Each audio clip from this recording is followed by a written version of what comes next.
आपके हैंड में 5 फिंगर हैं, 5 उंगलियां हैं। इसकी वजह क्या है कि आपके हाथ में 6 उंगलियां नहीं, 5 ही उंगलियां क्यों हैं? तो जब अल्लाह पाक ने हजरत आदम अला नबीना अलैहिस्सलातु वत्तस्लीम की तख्लीक फरमाई और आपके पुतले के अंदर जब रूह फूंक दी गई, नूरे मुहम्मदी हजरत आदम की पुश्ते अनबर में रख दिया गया। जब नूरे मुहम्मदी हजरत आदम की पुश्ते मुबारक के अंदर रखा गया तो जब हजरत आदम अल्लाहु अकबर आसमानों की सैर करने के लिए जाया करते थे, आसमानों में जाया करते थे, तो हजरत आदम के लिए फरिश्ते इस्तकबाल में खड़े हो जाया करते थे। दाएं बाएं नूरानी फरिश्तों की जमात चला करती थी। हजरत आदम का इस्तकबाल किया जाता था, हजरत आदम का स्वागत किया जाता था। हजरत आदम अल्लाह की बारगाह में कहने लगे, मौला ये मेरा इस्तकबाल क्यों किया जाता है? ये नूरानी फरिश्ते मेरे दाएं बाएं क्यों चला करते हैं? जब मैं आसमानों में मुलाकात के लिए आया करता हूँ तो ये शानदार इस्तकबाल क्यों किया जाता है? तो अल्लाह पाक ने फरमाया था, ए आदम जो तुम्हारा इस्तकबाल किया जाता है ये उस नूरे मुहम्मदी की वजह से किया जाता है जो नबी पाक आखिर नबी का नूर आपकी पुश्ते अनबर के अंदर जगमगा रहा है। सुभान अल्लाह, बहुत अच्छा कि जो यहाँ पर तुम्हारा इस्तकबाल किया जा रहा है ये इस वजह से किया जा रहा है कि नूरे मुहम्मदी तुम्हारी पुश्ते अनबर के अंदर जगमगा रहा है। तो हजरत आदम ने अल्लाह की बारगाह में अर्ज किया था, हे पाक परवरदिगार उस नूरे मुहम्मदी को मेरे जिस्म से निकाल करके मेरे जिस्म के किसी एक हिस्से में रख दे ताकि मैं उसकी जियारत कर सकूं, ताकि मैं उससे मसरूर हो सकूं। तो अल्लाह पाक ने हजरत आदम की पुश्ते अनबर से नूर को निकाल करके आपकी अंगुश्ते शहादत में रख दिया। क्या बात है। इस उंगली के अंदर नूरे मुहम्मदी को रख दिया गया।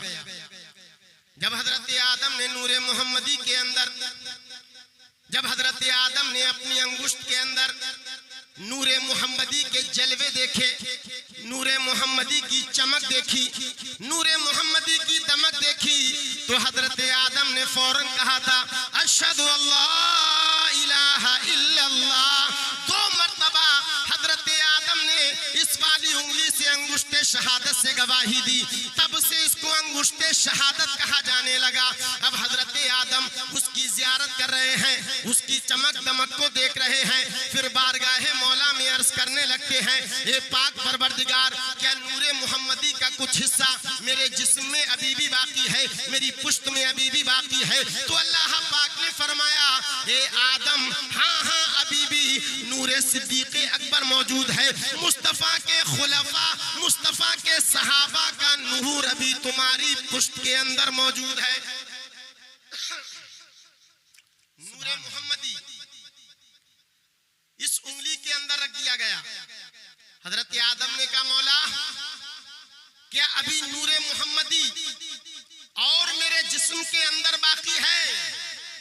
तो अल्लाह पाक ने फरमाया, जो आखिरी नबी आएगा जिसका नूर तुम्हारी अंगुश्ते शहादत में रखा गया है, उसके जो खुलफा होंगे, अबू बकर होंगे, उमर होंगे, उस्मान होंगे, अली होंगे, उन चारों खुलफा का नूर अभी भी मौजूद है। तो अल्लाह पाक से हजरत आदम ने कहा, मौला उनका भी नूर मेरी उंगलियों में रख दे। तो अल्लाह पाक ने इस उंगली के बराबर जो सबसे बड़ी उंगली हुआ करती है उसमें हजरत अबू बकर सिद्दीक का नूर रख दिया, उसके बराबर में हजरत उमर फारूक आजम का नूर रख दिया गया, उसके बराबर में छंगुलिया के अंदर हजरत उस्मान के नूर को रख दिया गया और अंगूठे में हजरत अली रज़ी अल्लाह तआला अन्हु के नूर को रख दिया गया। अल्लाह रब्बुल इज्जत ने एक उंगली में नूरे मुस्तफा को रखा और 4 उंगलियों में मुस्तफा के खुलफा के नूर को रख दिया। इसलिए इंसान के जिस्म में सबसे पहले हजरत आदम के हाथ में ये 5 उंगलियां रखी गई। ये सदका था नूरे मुहम्मदी का और मेरे नबी मुस्तफा के सहाबा के नूर का कि इंसान जिस्म में 5 उंगलियां रखी। नारे तकबीर, नारे रिसालत, जश्न ईद मिलादुन नबी, मसलके आला हजरत, रजा कमेटी इस्लाम नगर। वाह वाह वाह, सुभान अल्लाह सुभान। ये 4 खुलफा का नूर हजरत आदम की उंगलियों में रख दिया गया।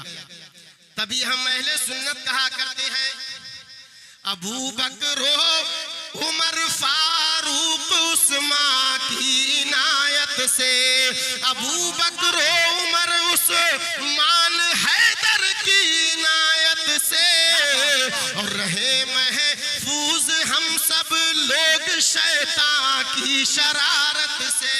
सुभान अल्लाह सुभान अल्लाह, जिंदाबाद जिंदाबाद। चारों खुलफा का नूर हजरत आदम की 4 उंगलियों के अंदर रख दिया गया।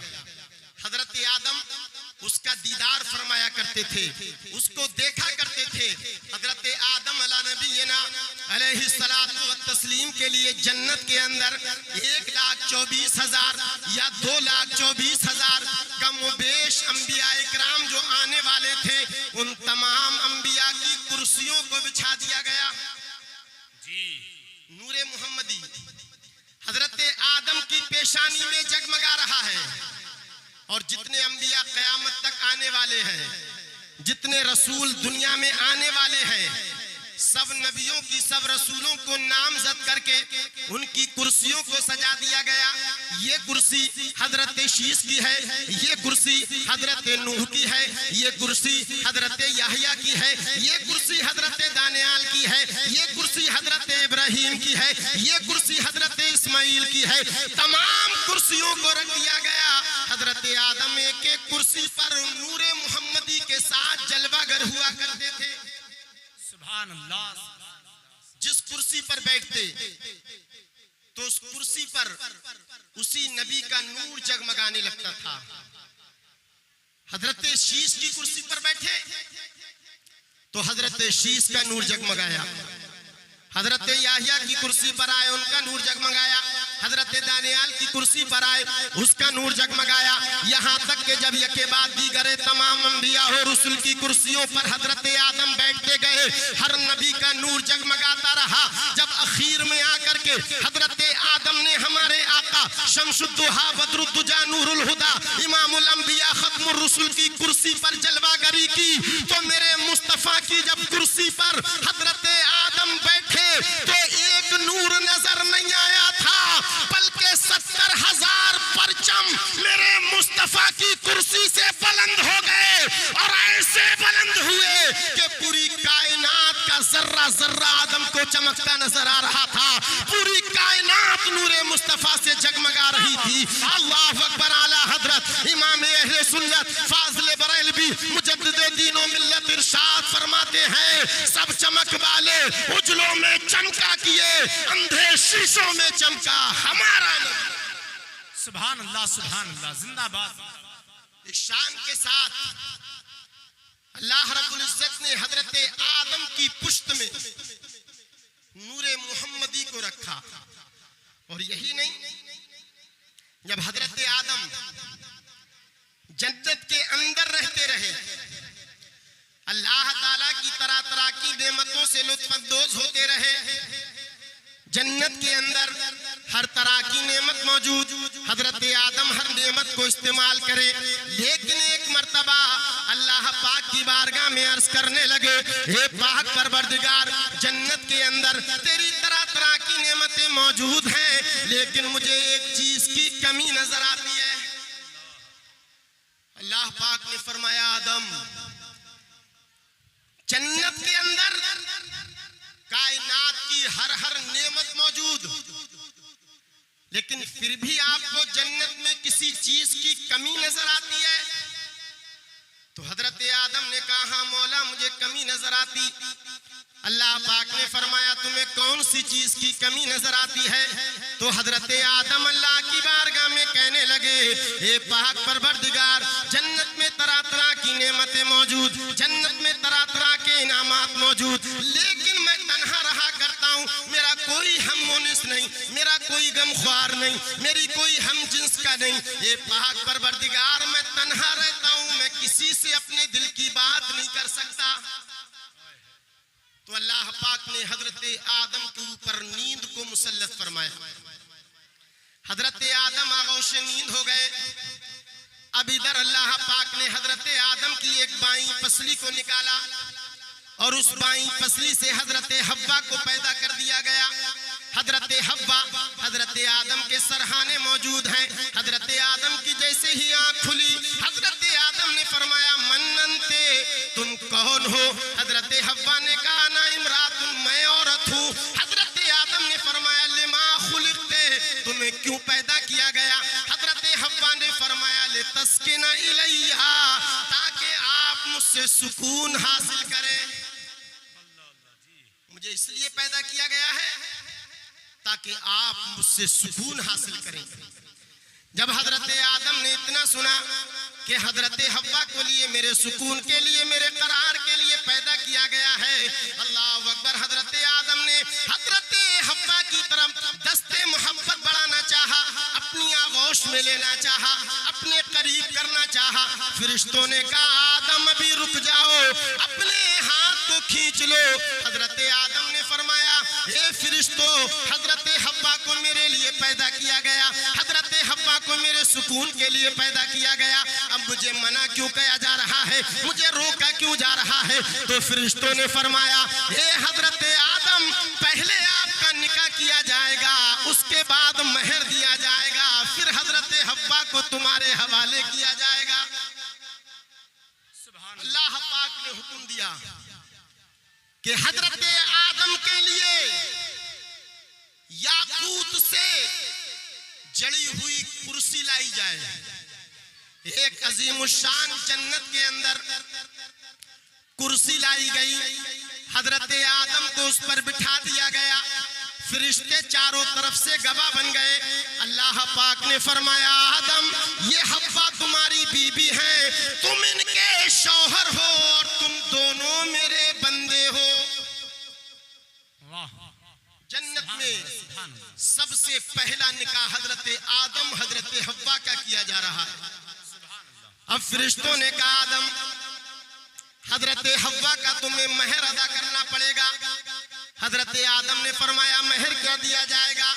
फरिश्तों ने फरमाया नस्ल इंसानी के जब निकाह किए जाएंगे, औलाद आदम के जब निकाह किए जाएंगे, किसी के निकाह में सोना रहेगा, किसी के महर में चांदी रहेगी, किसी के महर में दीनार रहेंगे, किसी के महर में दिरहम रहेंगे। हजरत आदम ने फरमाया मेरा महर क्या है जी, कि मेरा महर क्या है? तो फरिश्तों ने कहा आदम, फरिश्तों ने कहा आदम तुम्हारा महर यह है कि तुम आखिरी पैगंबर नबी आखिर ज़मा पर, शम्सुद्दुहा पर, जाने कायनात पर, रहमतुल लिल आलमीन पर, नूर मिन नूरिल्लाह पर दरूद पाक पढ़ दो, तुम्हारा महर अदा कर दिया जाएगा। हजरत आदम ने जन्नत के अंदर मेरे मुस्तफ़ा के ऊपर दरूद पाक पढ़ा, हजरत आदम का महर अदा कर दिया गया। जब हजरत आदम एक नबी होकर दूसरे नबी पर दरूद पढ़े तो उनका महर अदा हो जाए। तो अगर मुस्तफ़ा के चाहने वाले दीवाने मस्ताने परवाने फरजाने जब मुस्तफ़ा पर सुबह शाम दरूद सलाम पढ़ा करते हैं, मुस्तफ़ा जाने रहमत पे लाखों सलाम, शमे बज़ में हिदायत पे लाखों सलाम, जिस सुहानी घड़ी चमका तैबा का चांद, उस दिल अफरोज साथ पे लाखों सलाम। जब मुस्तफ़ा के दीवाने मुस्तफ़ा पर दरूद पढ़ेंगे, हमारा ईमान कहता है कि जब हजरत आदम का महर अदा हो सकता है तो मुस्तफ़ा के गुलामों की जहन्नम से नजात हो सकती है। मुस्तफ़ा उनकी शफाअत कराएंगे। मेरा इमाम पुकार उठता है शफाअत करे हश्र में जो रज़ा की, सिवा तेरे कुदरत ये किसको मिली है? नारे तकबीर, नारे रिसालत, जश्न ईद मिलादुन नबी, मसलके आला हजरत रजा कमेटी इस्लाम नगर, हजरत लामा सैयद मुफ्ती मुकीमुर रहमान साहब। माशाअल्लाह, अब आप मिंबर जिक्र पर देख रहे हैं कि खतीबुल बराहीन खतीब हिंदुस्तान हजरत अल्लामा सैयद मुकीमुर रहमान साहिब किबला की आमद हो चुकी है। अब आप उन्हीं का खिताब समाप्त करेंगे। हजरत आदम दुनिया में आए, नूरे मोहम्मदी को लेकर के आए और ये नूरे मोहम्मदी मुंतकिल होता हुआ हजरत अब्दुल मुत्तलिब के यहाँ तशरीफ लाया और हजरत अब्दुल मुत्तलिब के यहाँ मेरे आका नबी करीम सल्लल्लाहु ताला अलैहि वसल्लम के बेटे हजरत अब्दुल्ला दुनिया में तशरीफ, हजरत अब्दुल्ला जो मेरे आका के वालिद गिरामी हैं वो तशरीफ लेकर के आए। जब वो दुनिया में तशरीफ लेकर के आए उनका निकाह हजरत आमना से किया गया। जब हजरत आमना से उनका निकाह कर दिया गया तो 12 रबीउल अव्वल शरीफ को, अल्लाहु अकबर, 12वीं रात को, इस चमकती दमकती रात को मुस्तफा दुनिया में तशरीफ लेकर के आ रहे हैं। इस शान के साथ में मुस्तफा दुनिया में तशरीफ लेकर के आए। कयामत तक बच्चे आते रहेंगे लेकिन मुस्तफा आपके आने का जवाब नहीं। हे आका करीम सल्लल्लाहु ताला अलैहि वसल्लम, दुनिया के अंदर जैसे आप आए हैं दुनिया में कोई बच्चा नहीं आया है, कयामत तक कोई बच्चा नहीं आएगा। मेरे मुस्तफा दुनिया के अंदर जब तशरीफ लेकर के आए तो हजरत आदम, तो हजरत आमना कहती है कि जब मेरा लख्ते जिगर, मेरा नूरे नजर दुनिया में तशरीफ ले आया तो इतनी रोशनी फैली, इतनी रोशनी फैली कि मैंने मक्के की सरजमीन से मुल्के शाम के महल्लात को देख लिया था। क्या बात है, सुभान अल्लाह। और इसी आमद के सिलसिले में हम अहले सुन्नत रोशनी का इंतजाम करते हैं, जलसे जुलूस का एहतमाम करते हैं और ये डेकोरेशन, ये लाइटिंग किया करते हैं। लेकिन इसी माहौल में 8 दिन के 12 दिन के ठेकेदार पैदा हो जाते हैं। 12 दिन के ठेकेदार किसका ठेका लेकर के?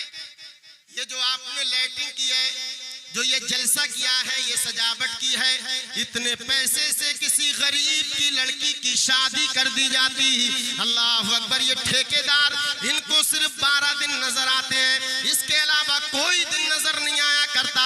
इसको फजूल खर्ची कहा करते हैं, इसको ज्यादती कहा करते हैं, पैसे की बर्बादी कहा करते हैं। ये 12 दिन के ठेकेदारों सुनो, जो तुम 11 महीने शादियां किया करते हो, डेकोरेशन किया करते हो, बड़े बड़े सामान खरीदा करते हो, उस वक्त तुम्हें किसी गरीब लड़की के निकाह की याद नहीं आती। जब ये बल्बियां जल जाया करती हैं, डेकोरेशन हो जाया करता है, लाइटिंग हो जाया करती है, चौराहों पर बैठ करके, गलियारों में बैठ करके तुम्हें गरीबों की लड़कियां याद आती हैं। क्या बात है, क्या बात है। अरे कभी तुम अपने घर पर शादी करते हो मेरे भाई, अपनी बीबी बहन बेटी के 20-20 हजार रुपए के लहंगे शरारे घरारे खरीदते हो, कभी उस वक्त तुम्हें नजर नहीं आता कि हम 5,000 का अपनी बेगम को सूट दिलाएं, 15,000 में किसी गरीब बेटी की शादी कर दें जी। लेकिन इनको सिर्फ और सिर्फ ये लाइटें देख करके गरीबों की बेटियां याद आती हैं। अच्छा, गरीब की बेटी ने भी जिद कर लिए कि उसको भी अगर शादी करानी है तो लाइटिंग के पैसों से ही करानी है। हर साल वो यही जिद करती है कि मुझे लाइटिंग के पैसों से ही शादी करानी है। तो मेरे भाइयों, ये मुस्तफा की आमद पर जो हम लाइटिंग किया करते हैं, जो सजावटें किया करते हैं, जो इहतमाम व इंसराम व इंतजाम किया करते हैं, ये फजूल खर्ची नहीं है, ये फजूल नहीं है, जाये नहीं किया जा रहा है। बल्कि जब मेरे मुस्तफा दुनिया के अंदर आ रहे हैं तो आसमानों में चांद और सितारे हजरत आमना के मकान के करीब आकर के हमें और आपको पैगाम दे रहे हैं। हे मेरे मुस्तफा के मानने वालों, चाहने वालों, आज लाइटिंग नहीं है तो ये आसमान के तारे हजरत आमना के घर में डेकोरेशन कर रहे हैं, रोशनी कर रहे हैं। और जब तुम्हारा जमाना आएगा तो तुम मुस्तफा के आमद पर लाइटिंग करना, मुस्तफा की आमद पर खुशियों का इजहार करना। मुस्तफा दुनिया में आए हैं, बहार लेकर के आए हैं, यतीमों का सहारा बन करके आए हैं, बेवाओं की गमख्वारी करते आ रहे हैं। तो मुस्तफा की आमद पर खूब खुशियों का इजहार किया करो। करो और दुश्मनाने इस्लाम को ये पैगाम दे दिया करो कि हश्र तक डालेंगे हम पैदाइश मौला की धूम, मिसले फारस नजद के किले गिराते जाएंगे और खाक हो जाए अदू जलकर, मगर हम तो रजा दम में जब तक दम है जिक्र उनका सुनाते जाएंगे और